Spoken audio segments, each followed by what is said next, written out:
Well, hello everyone. Welcome to another live stream on the History Valley podcast. And today I'm joined by Michael Jones from the Inspiring Philosophy channel. I have his Mhm. channel tagged in the description below, and the link to it will also be provided in the pinned comment just below that. And that being said, Mike, thank you for joining me today. Awesome. Yeah. Happy to be here. Happy to tell the world that Richard Carrier was right after all, with one minor issue. Okay. He was right about there being a cosmic sperm bank. He just got the wrong religion. Oh yeah, we're talking about Allah's sperm bank and the Hadith. Yeah. I'm a So why little, don't you I'm a take little, us away and tell us a bit about that? yeah, just to let everyone know, I'm a little sick today. Temperature, sore throat. So apologize for that. But I got back from Colorado yesterday and I'm like, yep, I picked something up. So, all right. So let me, you want me to just share my screen? Sure. By the way, I hope you feel better soon. Hope it goes away soon. Yeah, me too. So no biggie. So let me just put this up here. So this is in Tafsir al-Tabari. So this is a very interesting thing. So for those who don't know, Richard Carrier basically argued that to get Jesus mythicism to fit with what Romans 1 says, he says that, oh, well, maybe when Paul says Jesus was a descendant of David, it's because God had a cosmic sperm bank and he, in the heavens, made Jesus from the sperm of David. Of course, I don't know of any scholar that takes that view other than him. I could be wrong, but it's not really gained a lot of traction. But it did remind me, and I was talking with Jacob about this privately a while ago. It does remind me of some of the strange things you find in the Muslim sources. So this is, of course, would be very popular in Sunni Islam. So like if you're like a Shia, I doubt you're going to take this as authoritative, but the majority of Muslims are Sunni. So there's a very interesting, and thank you to Giant DOC that got me this and translated it for me. They're both fluent in Arabic and have been very helpful with resources here. So here's what the translation is, as you can see. Between the two trumpet blasts will be whatever Allah wills. There is no human being except that something of him remains in the earth. Then Allah will send down water from beneath the throne like the semen of man, and their bodies and flesh will grow from it, just as the earth germinates from the rain. Then he recited, and Allah is he who sends the winds and the rays of the clouds, and we drive them to the dead land, and up them saying, thus is the resurrection. So now you might be thinking, well, it says water, right? Well, no. Yeah, it does say water, but that word is also used for semen. And of course, it says it's like semen. And like semen, it causes, in a sense, bodies to grow. Here's another additional source. Before we get to the aspect of water, we'll talk about this. So they said that someone is asking him, between the two sounds of the trumpet, there will be 40. Someone asked Abu Hurairah 40 days, but he refused to reply. Then he asked 40 months. He refused to reply. Then asked 40 years. Again, he refused to reply. Then after a period, then he answered. Then Abu Hurairah added, then after this period, Allah will send water from the sky and the dead bodies will grow like vegetation grows. So there's nothing of the human body that does not decay except one bone. Well, this is obviously false. That is the little bone at the end of the, how do you say that? I forget what it's pronounced. I forget how to pronounce it, but it's a little like bone, I think at your tailbone, basically, of which the human body will be recreated on the day of resurrection. So here we see the aspect of water again. You might be asking, well, it says water. Yeah, it does. But let me put up a different thing here. So yeah, I'll just do this. So if you can share I think you're talking about the tailbone. the tailbone, right? Yeah, I forget how to pronounce that word though. But can you see my screen here? Yeah, but I'm seeing only like the StreamYard. I'm not seeing any text. So that's why I haven't pulled it up yet. I'm just seeing Oh, okay. other Let things. me do that. I don't know why I did that. I tried to, oh, it's because I hit the wrong thing. Here we go. All right, now you should be seeing my full screen there. See that? Yeah. All right, good. So here's verses from the Quran, and it says, did we not create you from a humble fluid? Now we go to the Arabic. What is it? Water. Water. If this was a common word, could be used of water, but it can also be referring to semen. 32:8. He made his descendants from an extract of human fluid. Again, water. Right there's the Arabic right there. Same word. Here's, of course, one of the most famous passages in the Quran because it's a clear scientific error. It says they were created from a spurting fluid. Again, water, as you can see as I hover over there, stemming from between the backbone and the rib cage. Now, you know that's nonsense. That's not where semen comes from. But why is it saying the backbone and the rib cage? Well, we're going to get to that in a minute here. This is because in the ancients believed in the two semen theory. Have you heard of that? Apologize for my home phone ringing. I'm Yeah, not sure I have ever heard. Go ahead. What is it, 1993? Okay. I haven't talked to anybody at a home phone in 20 years. But okay, cool. So yeah, the two semen theory is, and the ancients believe that you were created from semen from your father and semen from your mother. The semen from the father came from, I believe, the backbone, and they believe the semen from the mother came from the rib cage, and it combined. So that's what you're kind of seeing here in the Quran. Now, even if that's not what the Quran is saying, this is still false. This is not where it comes from. This is just a known error. It doesn't come from there at all. So here is a hadith. Let me zoom in on that a little bit more so people get a better shot of that. So this is Sahih, I believe. Yeah, great. A Sahih. So that means it's good to go. It says basically Muhammad, the messenger of Allah, said the man's water is thick and white, and the woman's water is thin and yellow. Whichever of them comes first, the child will resemble. So that's just nonsense. Now, again, notice it says water here. Okay, so let me just show you kind of like how this works. If I take this word, just so you can understand, because I ran this through Giant DOC. Just put it in here. It's going to translate it as water, right? However, if you take the word with man and you put it in here, notice what it does. The man's semen. Because again, that word refers to semen. The words that are being used throughout the hadith. Now, there's another word, obviously, but you can kind of just see the issue here. So again, if we go back to our, where did I put that here? Yeah, so this one, what is it talking about here? Well, if it's going to cause creation, it seems as though that he does have a cosmic sperm bank in Islam because it's beneath his, and we know where it is too. It's beneath his throne. And he's going to send it down on the day to resurrect everyone from that cosmic sperm bank. Kind of a little funny if you think about it, but yeah, that's kind of what's going on there. Any questions thus far? What I want to say is it reminds me of Egyptian religion in the way, because the Egyptians believed that Atum, the god, released, ejaculated Shu and Tefnut, air and moisture, and that air, they believe that the air was semen. We were breathing in semen. Yeah, So well, that's disgusting. It kind of reminded me, and it's not quite the same, but you can see there's some similarities there. Mhm. And in here we're seeing it's raining down from the throne of Allah like semen. That's what you're talking about. Yeah. Now, again, obviously, not every single Muslim is going to hold to this, but your traditional Sunnis, especially in the Salafi movement, yeah, man, Carrier was right. There is a cosmic sperm bank. He just picked the wrong religion, I guess. So, yeah, it's there, man. It's kind of weird because yeah, that word for water. And again, you can just see this. So if you want to put my screen back up, I'm going to talk a little bit more about this. So Yeah, I have it here's up another. right now.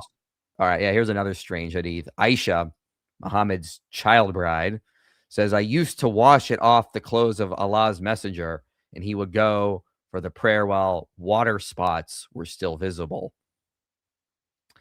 Okay, so again, his clothes were soiled with semen, and then the water spots were still visible. So some have said, well, that was the water spots from her cleaning, but I mean that's not a guarantee. So just a little odd one there. It could just be saying some of the spots were still visible. Now, what you'll get is that this is just showing Muhammad's virility. I mean, it was just virility. He was so, such a manly man. He just had kind of flown out of him, I guess. But yeah, so just wanted to kind of give the interpretation I've heard Muslims spin on it when I've brought this up as it being just kind of a weird thing. But let's talk a little more about this. So the whole two semen theory, as I mentioned earlier. So in the Quran, and I'm pulling up this one. So it's this surah here. There's an odd story about Mary, and if you see, they often try to hide it. Mary, the daughter of Imran, obviously false there because she wasn't the daughter of Aaron, but anyway, who guarded her chastity. So we blew into her garment. Notice they add that in the parentheses there, through our angel. And but if we go down to a little bit more accurate, it doesn't actually say that in the Arabic. So it says, in Miriam, daughter of Imran, who kept her private parts safe. So we breathed in it our spirit, and she sincerely believed in the words of Allah and his books, and she was one of the devout. So this is talking about when Jesus was being born of a virgin. Kind of strange. Allah has to breathe into her private parts. That's what the Arabic says. And again, check this over with fluent Arabic speakers to make sure this is accurate. Now, Jacob, that's a little weird because in the Quran, Allah can speak things into existence. If he wanted to, he could have just brought Jesus into existence by just speaking it. But why did he have to blow into her private parts? It's strange, right? It's a little weird. Now, for more context, we can go to the tafsirs. And again, this is going to be rejected by the Shia, but it's going to be very popular in the Sunni tradition. So this is Ibn Kathir. So he says, and we breathed into the private parts. There he goes. He mentions that again, meaning through the angel Jibril. So it's not just Allah, it's also the angel Gabriel.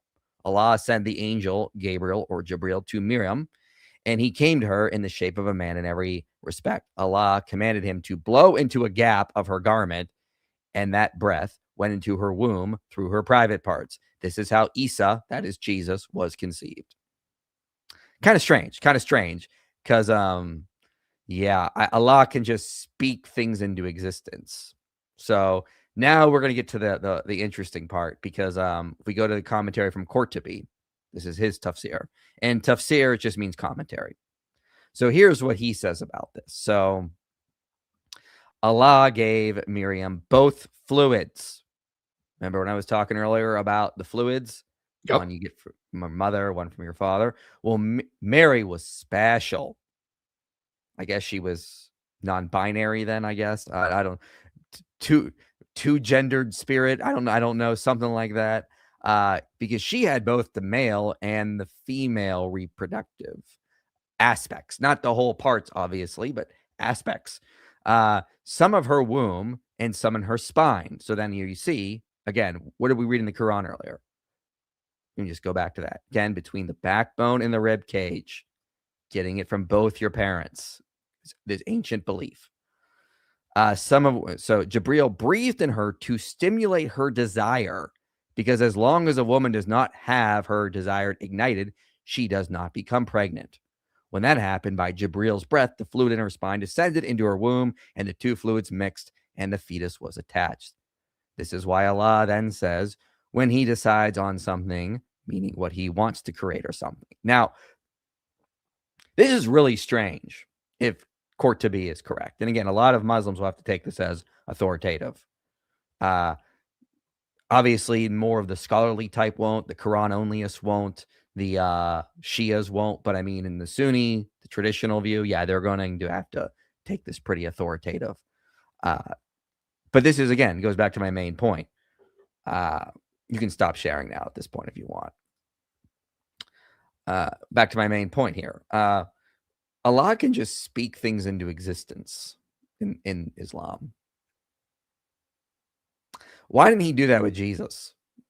Why did he intentionally create Mary with aspects of male and female reproductive parts? Did we lose Jacob? No, I'm still here. Oh, okay. No problem. I was like, wait, I thought you fell out. But anyway, why did he create them? Why did he create her with both of those parts, and then feel the need to send angel Gabriel, whereby both him and Gabriel had to sexually stimulate her to turn her on so that she would release the semen and make Jesus. It's kind of messed up, man. It's kind of messed up. I mean, like, what is going on in this religion, man? Like, why are they obsessed with this kind of weird stuff, man? Now, again, that's not in the Quran. It's in a tafsir, but it's in a very highly authoritative Sunni tafsir. So, yeah, that's what we're dealing with, folks. That's what we got going on over here. Yeah. Any questions, I guess? How do Muslims, from what you've seen, how do Muslims try to explain any of this stuff away? Yeah, a lot of them don't. I mean, a lot of them, yeah, they're not gonna. They just sort of accept it. Again, you're gonna get more like if you're gonna have like somebody like Javed Hashmi, he's not gonna agree that this is authoritative. I mean, he's working on his dissertation right now. He's a scholar. He's not gonna. But I mean, like the more traditional Muslims in the Sunni tradition, the Salafis, yeah, they're just gonna accept it. And they're, if you get someone like Daniel Hakikachu, he's just probably going to double down on it. Yeah, this is what Allah did. It's weird, but I mean, it's like, why does Allah have to do that to Mary? Why does Allah have to, again, resurrect us from his cosmic sperm bank? What is going on? This is a oddly semen-obsessed religion, just to say the least. We got a question from Derek. What's the worst argument from Muslim debate opponents so far with Michael Jones? Oh, you should just watch the debate I had at DebateCon with Junior. That was some wild stuff, man. That was, whew, boy. So this guy comes. I'm pretty sure he fasted.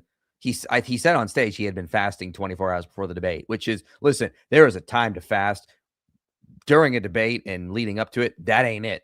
But in the debate, he was trying to defend the whole idea that Aisha was actually mature.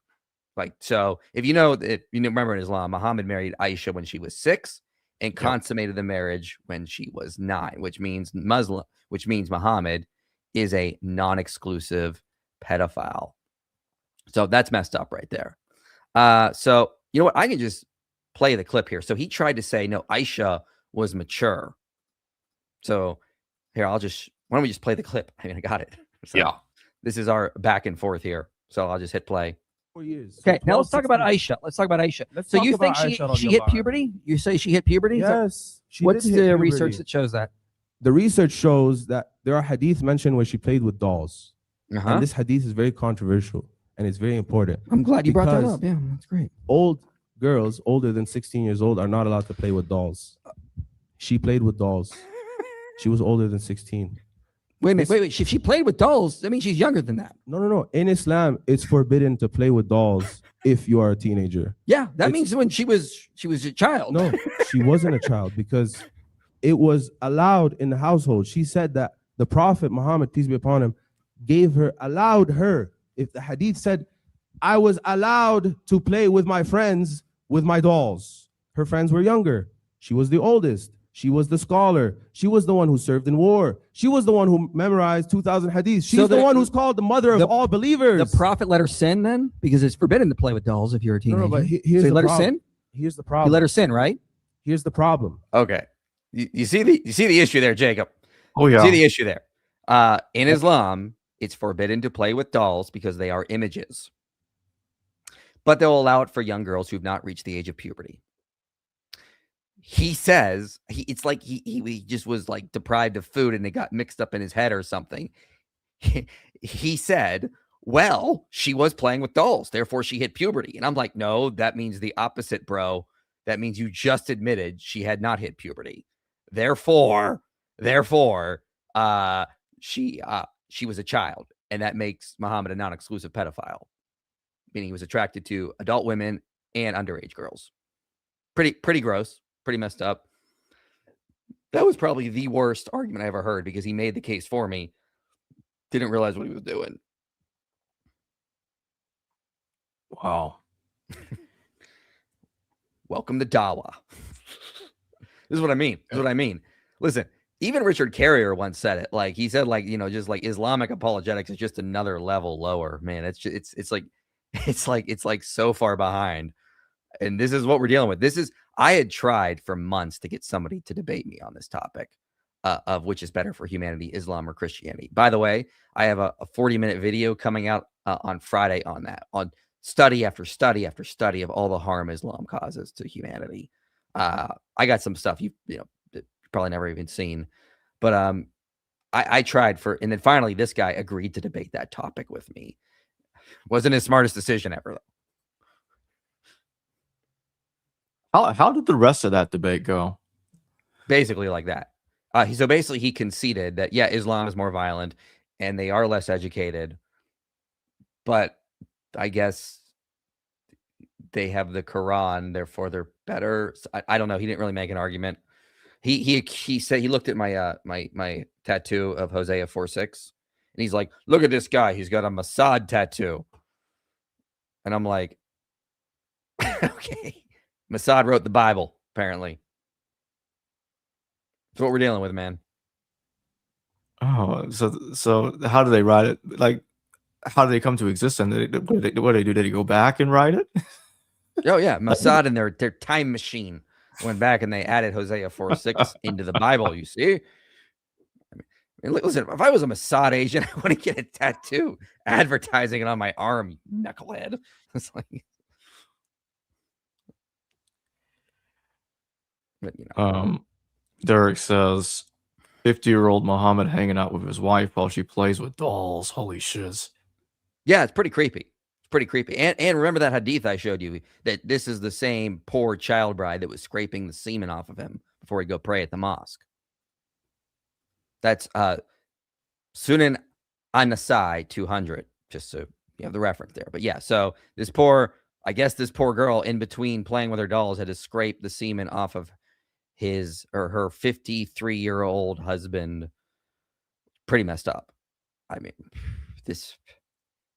You know what's funny, Jacob, is like 20 years ago, you go back to like the early like Christian Muslim debates, like 20, 30 years ago. One of their main arguments for Islam was the moral character of Muhammad. He was such a good moral person. I'm not making this up. Go look it up. He was such a good moral person that he had to be from God. And that's when, you know, people like David Wood and Nabil Quresh were really digging into the hadith to find stuff like this to show what in God's name are you talking about, man? And like, number one, the Quran doesn't even say very much about Muhammad. They have to get nearly all their information from the hadith. And that really takes me to my next question for you. And that is, when you debate Muslim apologists,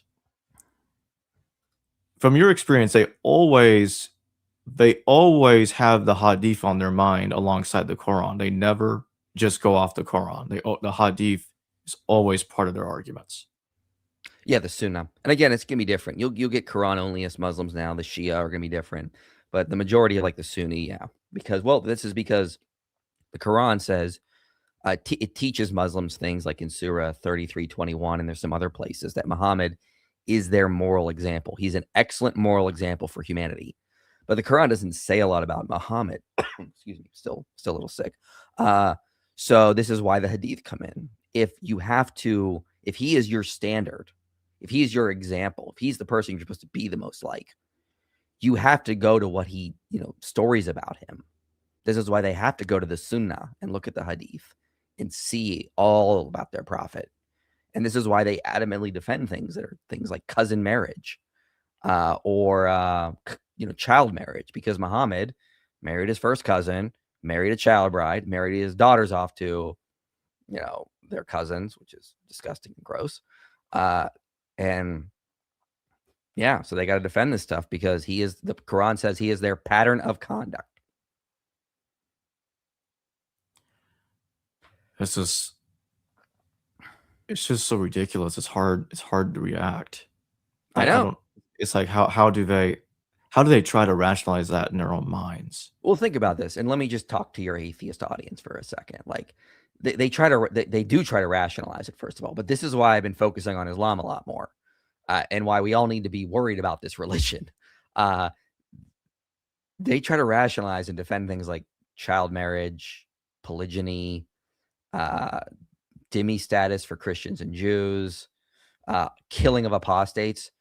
We got to do everything to make sure that religion does not take over the West. I'm sorry, that's kind of scary to think about, like that having power and dominating. So I mean, like this is one of the reasons I started turning towards Islam and focusing more on it. I remember Daniel Akikachu, like 3 years ago, challenged me to debate child marriage, and then a primal rage woke up in me, and I'm like, yeah, it's on. It's like this is now a new pet project of mine, baby. So I mean, why do they I mean, your question was how they try to rationalize it. I mean, they do a lot of whataboutism. So you'll show that, oh yeah, you'll show that the stuff about Muhammad doing this weird stuff, and they'll go, yeah, but in Delaware, the age of consent used to be like 7. And the obvious response to that is, yeah, we got better. We progressed. It's like, can you do this? No, you can't. You have to pretend like the ethics of the 7th century were the gold standard. Yeah, that's one of the things Christianity does allow for moral progress. I mean, even if you go back to like the opponents of Galileo, like in the Foscarini letter, he was like, yeah, if you turn out to be right, which means you got to reinterpret scripture. That's not the way it's going to happen in like when it comes to Islam. And so that's why they're stuck with that. Whatever Muhammad said and did. You have Surah, what is it? I think it's 465 that tells Muslims that they have to submit to all of Muhammad's decisions, all of them. In other words, shut up, don't think. Whatever Muhammad says, whatever he passed judgment on, that's it. That's the end of all be all. So that's, so they have to try to rationalize it, and you'll get all sorts of convoluted nonsense. It's a lot of whataboutism.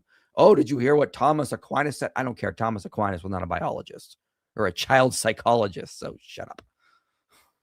He's a theologian. I'll consult him on those matters. Yeah, Derek says agreed. And Derek's got another question. What's the motivation for Quran-onlyism, Michael? Oh, well, what do you think? What do you think? It's obvious what the motivation is. The motivation is that Muhammad did all these horrible, nasty things in the Hadith. So let's just get rid of that. Go to the Quran. That's all we need. There's just one teensy weensy problem with that. When you do that, you actually make things worse. And let me show you what I mean. So let me pull up my screen here. So let's go to the famous verse. Okay, so this is in Surah 65:4. All right, ready for this? As for the women past the age of menstruation, in case you do not know, their waiting period is 3 months. Those who have not menstruated as well. What is Muhammad talking about here? Oh, I'm sorry. Allah through Muhammad is talking about it. Excuse me. Basically, it's like how long before a woman has been divorced can you remarry her? Well, you got to wait for her to, you got to wait for her to have her period. But if they don't have a period, like let's say they're too old or they're too young, you got to wait 3 months. Wait 3 months for. Now, if you're like, well, that's just referring to like maybe women with a genetic issue, and not actual little girls. Well, no. Here, let me put up the tafsirs, commentaries. So here they are. What did Muhammad's cousin Ibn Abbas say? Again, it's because they're too young. Because of a young age, their waiting period is 3 months. It's because of young age. Again, down here, because of their young age. All of the commentaries agree. It's because of their young ages. So yeah, it's wild stuff, man. Wild stuff. So this is what Muhammad Ajab was actually making an argument against Quran-onlyists at Speaker's Corner a couple years ago. He was responding to Quran-onlyists, and he's like, if you just go with the Quran, you can have sex with a 5-year-old girl. But because we have the Hadith, it's going to be okay. Now we know we have to wait till the age of 9. See how much better it is? I mean, maybe a little. Like, it's still bad both ways. But I mean, this is the case he was making. He was making the case. If you go with just the Quran, you should come away with the conclusion you can have sex with like very, very young girls. And this is what the tafsirs are saying about this verse. But if you add in the Hadith, you got to wait till at least 9. So I guess it's okay now. Pretty disgusting. And that they'll do all sorts of wild stuff. Be like, oh well, Aisha just aged super fast. Like, well, yeah. Like, of course, it's absolute nonsense. And there's a great study called Evolution, Development, and the Timing of Puberty that shows no, in that time and in that day and age, no girl would have reached the age of menarche until at least 11, and that would have been rare. Yeah, that's just ridiculous how they try to rationalize that, 'cause that's pedophilia no matter which way you cut it. Oh yeah, for sure. You know? Let me see if there's any more questions in the chat before we switch topic. All right, yeah, no worries. But yeah, so maybe I'm just hoping in the future Richard Carrier finds out about this information and writes a nice blog post about the Cosmic Sperm Bank of Islam. So if he ever watches this, please do that, man. I think it'd be great. I'm not seeing anything. So yeah, I think we can go ahead and switch to Jesus mythicism, particularly Carrier's version of Jesus mythicism. Yeah, there's a little bit to talk about there. I'm gonna be very careful because we're gonna be playing something in just a moment. Okay. Yeah, whatever. And y'all will see what I'm talking about in a second. But before I play it, when you look at, let's just focus on Carrier's sperm bank claim real quick. And you look at Romans chapter 1 and how he interprets it, that it's like a celestial cosmic sperm bank. And that's how he tries to explain the Davidic line, the connection between King David and Jesus, and that's made in Romans. And there's a similar thing that's also made in 2 Timothy, but he dismisses 2 Timothy. He accepts Romans, so we'll just stick with Romans. And he tries to say, well, Romans is not really saying a literal earthly descent from David. So he tried to spiritualize it because he knows if he doesn't do that, well, we're kind of going back to putting it on earth now. And he does have other passages, as you know, like with Galatians 1:19, James, the Lord's brother. Is that literally his brother? It's not. He tries to say, oh, it's a title. It's not literally his brother. When it's born of a woman in Galatians under the law. Let me put that on silent. So he put that when he looks at that same kind of deal. It's like, okay, he tries to spiritualize that away. So what do you make of all of those arguments?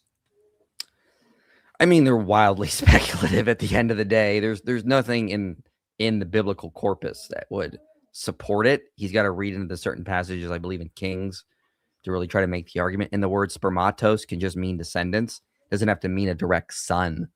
I mean, like, you see this in like Luke 1:55, like to Abraham and his descendants forever. Okay. It doesn't mean like just his direct biological sons. It can mean descendants. So what Paul and the overwhelming majority of New Testament scholars will say in Romans 1 is that he's just saying that Jesus was a descendant of David, not that he was a direct biological son in Paul's mind, but like made in like the heavens. I mean, like, so here's my whole thing about the whole Jesus mythicism is that you can make passages fit what you want to say. It's very easy for anyone to come up with any sort of explanation. But when you look at that in terms of probability, it just starts to increase the level of ad hocness. So now you got to bring in all these other assumptions that Paul doesn't say and add them to the text to make it explain, apart from the much more parsimonious explanation, which is that what does Paul mean? He means he was a descendant. That explains all of the data in Romans without having to posit all these other convoluted metaphysical ideas that are not in the text.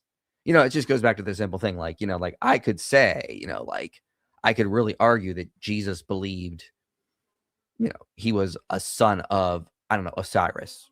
I could make it fit, but it's not going to be the most parsimonious or obvious explanation of what the text is saying. So you have to invent all sorts of things to make it fit. And that's kind of what, that is what the Carrier is doing with this idea. So there's no cosmic sperm bank in Christianity. Right. And there's not even any hint of it in apocryphal literature either. Right. Nothing. Right. You can't even run over there. And that actually takes me to another point that he tries to rescue his argument with the ascension of Isaiah, but while claiming that, oh no, I don't rely on the ascension of Isaiah too much. Yet in the past, I've seen that brought up many times. Maybe not lately, but I remember that a while ago.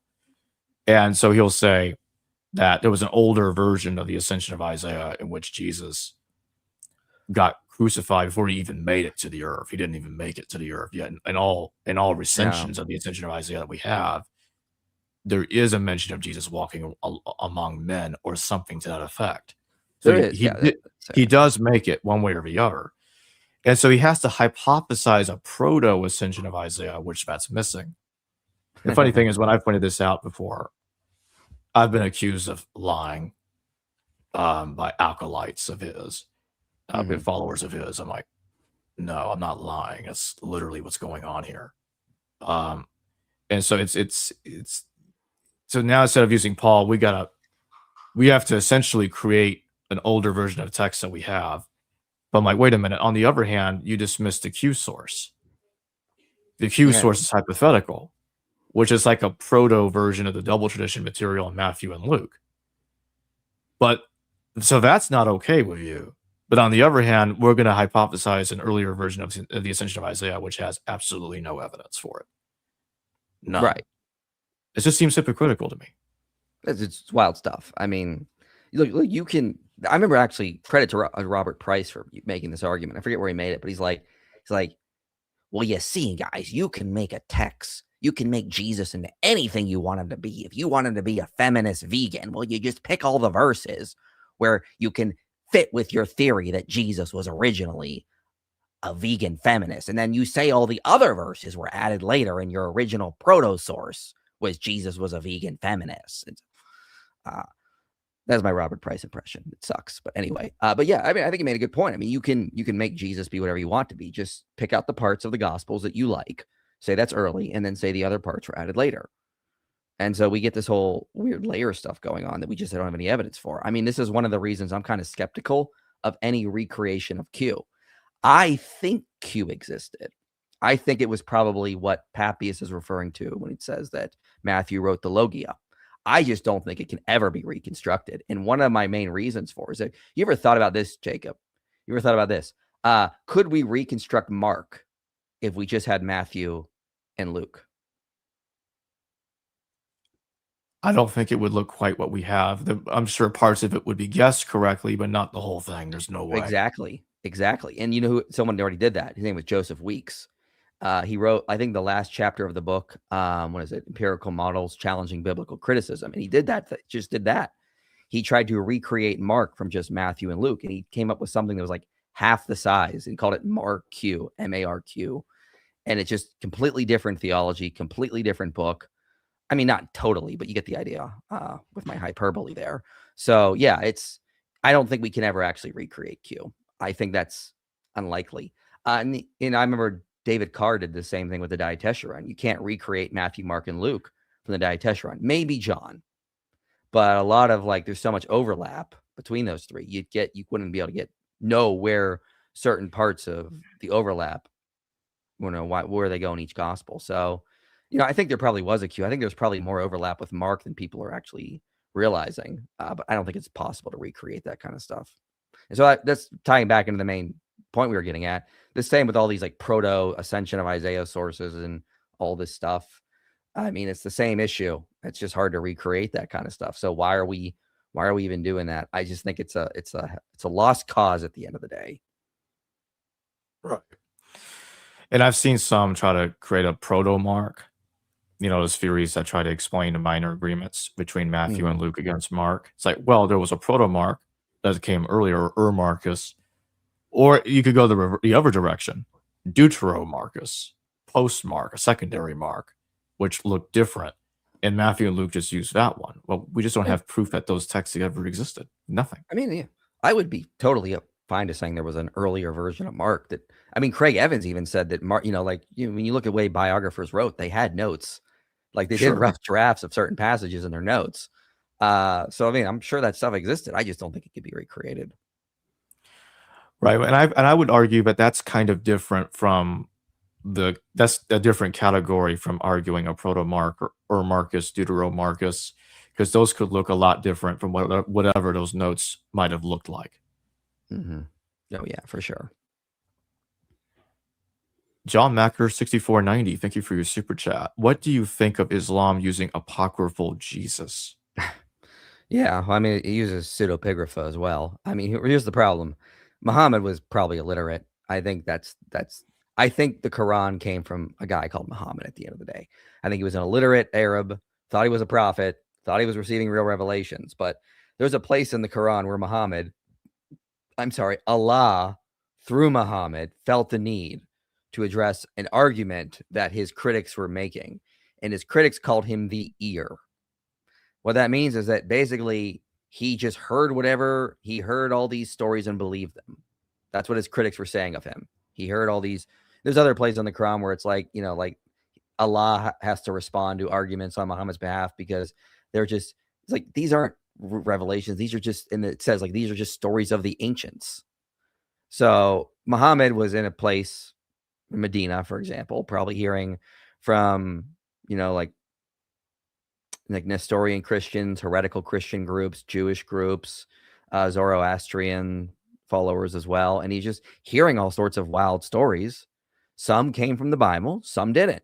And he just put what he wanted in the Quran, in his own revelations. And so that's why you have apocryphal stories like Jesus creating birds from clay and speaking from the cradle. We know where those stories originally came from. I'm not saying someone like copied them verbatim into the Quran, but someone was probably preaching those stories. Muhammad heard him and go, aha, yes, scripture. Yep. Add that into my revelations. And so that's probably the best explanation of that data. Like, yeah, Muhammad definitely heard stories from the Bible, and that's why there's overlap. But he also heard a lot of stories that are not in the Bible, but thought they were. All right. So we're going to play the video that I was referring to a moment ago, and then we're going to react to it. All right. All right. Did Jesus exist? My conclusion is probably not. So, in days of yore, I actually just assumed that the consensus view on the historicity of Jesus was true, and then people would try to argue that he didn't exist. I'd say, look, no, it's the mainstream consensus. You really can't argue against it. And then people kept insisting that I read Earl Doherty's book, The Jesus Puzzle. And so I kept resisting because everybody wants me to read some book or other, and I can't read them all.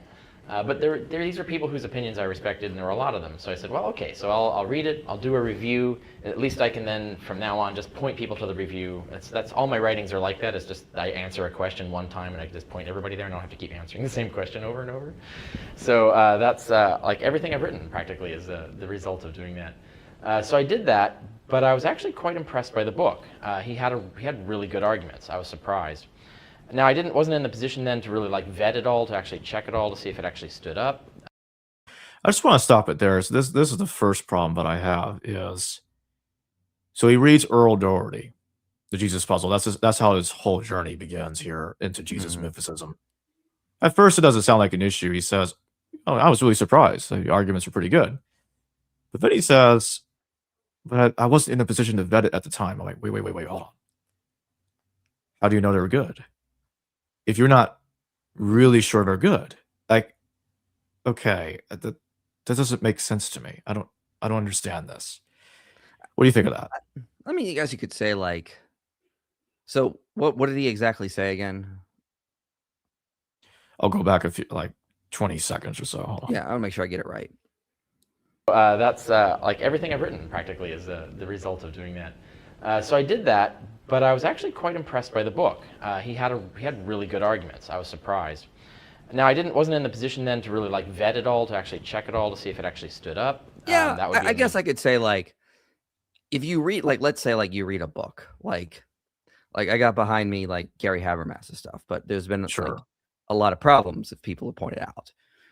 Fair problems. So I mean, you could say, yeah, I think there's a good argument, but I haven't had time to really track down all the sources and make sure this stuff is all accurate. You could say maybe that kind of that's the way I'm sort of thinking if I'm trying to steelman them.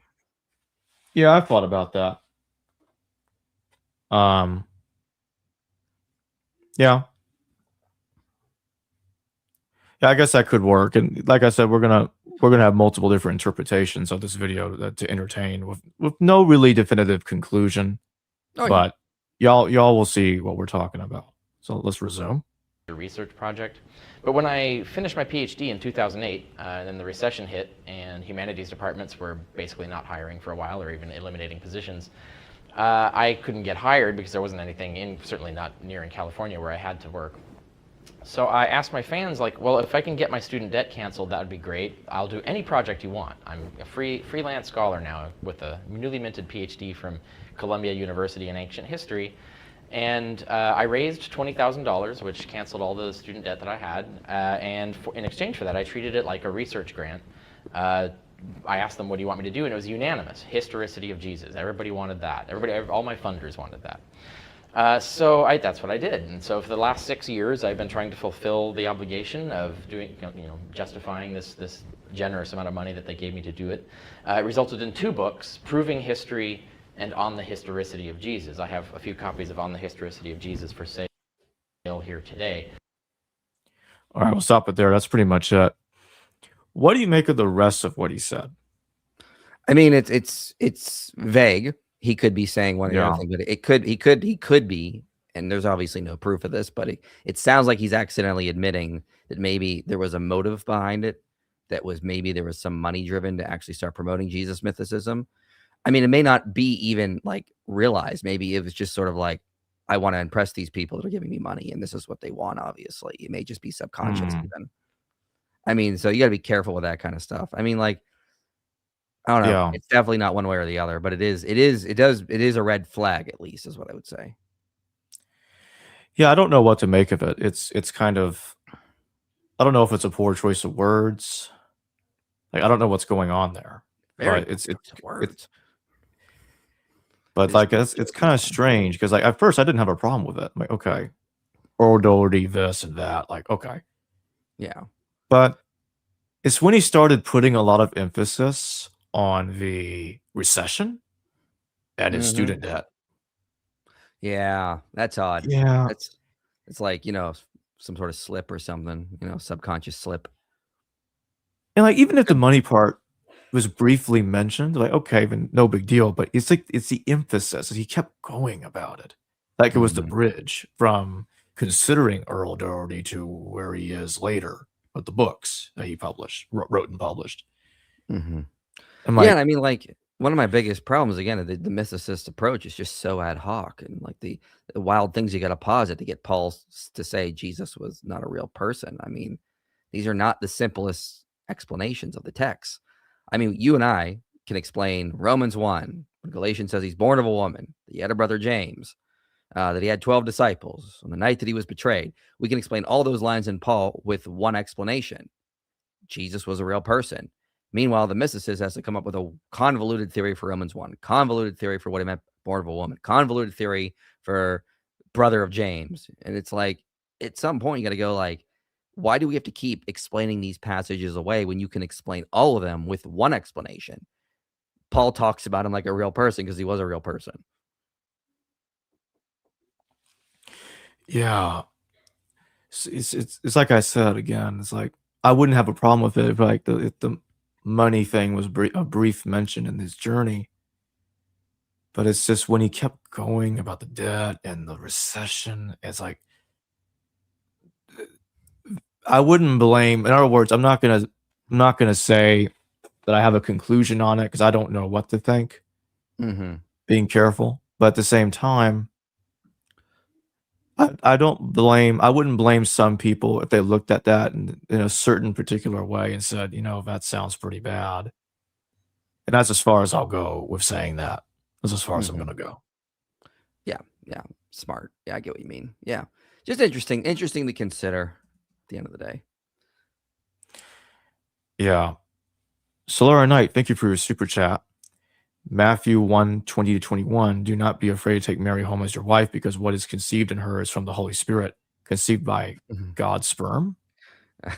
Yeah, that's not stated anywhere in the text or any commentaries, as far as I can tell. I mean, the Christian belief is that God can create without sperm. So one of those special things apparently Christianity has over Islam. I kid. But yeah, you get the point. It's like, yeah, no, that's not in the text. I mean, it's the same thing with like Jesus turning water into wine. I mean, it was miraculous. It wasn't something that had to be accounted for with a physical thing, a mechanism, I guess you could say. Right. Let's see.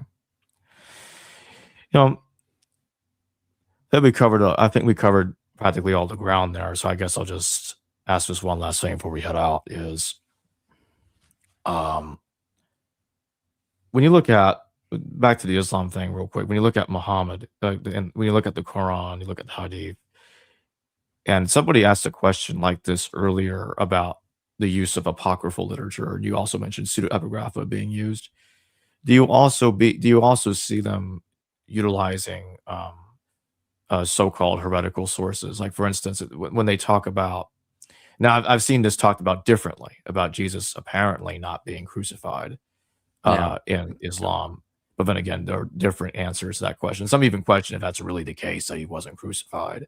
Yeah. But the idea that he wasn't crucified was believed by those that followed a text that said Simon of Cyrene was the one crucified, or Judas Iscariot was the one that was crucified instead of Jesus. Although the Judas part, I recall that being from the Gospel of Barnabas, which seems to date far later than the Quran. But what do you think of all that? Yeah, it seems as though he's getting some stuff from some pretty wild sources at the end of the day. Like I don't know, what was your specific question then? Just remind me of that real quick. Sorry, I'm getting the fevers there. So sorry. No, it's okay. The Quran and the Hadith's use of so-called heretical beliefs, heretical texts, or different groups of Christianities. Yeah, again, I think it goes back to Muhammad being the ear. He hears what he wants to hear and puts what he wants into the Quran and claims it's from God. I mean, that's just what he did. We have no evidence of any early Christian group that believed exactly like the Muslims do. It seems like Muhammad takes some stuff from the Ebionites, but takes some stuff from the Gnostics, takes some stuff from maybe the Marcionites. And so then he just sort of takes what he wants, combines it all together, and then he makes mistakes. Like, he doesn't realize what he's doing half the time. So if this is an authentic hadith, put this one up. This is kind of funny. So as I am looking at the prophet while he was speaking about one of the prophets, whose people have beaten and wounded him, and he was wiping the blood off his face, saying, "Oh Lord, forgive my people, as they do not know." So, in Islam, they'll deny the crucifixion, but boy, does that sound like, where did that line come from? That line clearly comes from Jesus on the cross. Beaten and wounded, wiping the blood off his face. Father, forgive them, they know not what they do. Obviously wasn't able to wipe it off at that point, but you get the idea. It seems as though Muhammad heard some stuff. He heard some stuff about a prophet who said this stuff. Didn't realize it was Jesus, but there's now a hadith of him saying this. I mean, so again, I think this is what happened. He hears this, hears that. There's a reason his opponents called him the ear. He heard this, heard that, combined all into what we now have as Islam, this Frankenstein of a religion. Wild stuff here.